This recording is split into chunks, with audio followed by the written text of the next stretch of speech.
Manipur gi Mukhyamantri CM.Biren Singh ngasi Delhi dagi tholopga governor da mahaki pham thadokpagi sinkhre sinaba aduda magi MLA Singh minister Singh saruk yakhi amadi BJP gi mandal gi president sardas yauki loinana samani patrasu Manipur incharge oidiba mahaksu hariba pisan ba aduda yauki thajaba yaba pau amana Mukhyamantri na magi pham thadokpagi chi edu pisan ba matamda governor na makhata na pham puthagina ba haiki adumapu Mukhyamantri gi maigi degi anoba sarkar ama inong sembagi wakalon puthoki haina thajaba yaba pau amana phamki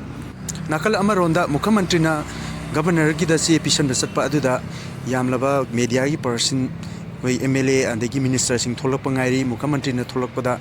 media gi house dagi maigi degi kari mangonda hangba yagi kai pau phangba yagi haibana singba media gi person sing hajik governor mamangda CM amadi MLA sing tholakpa ngainari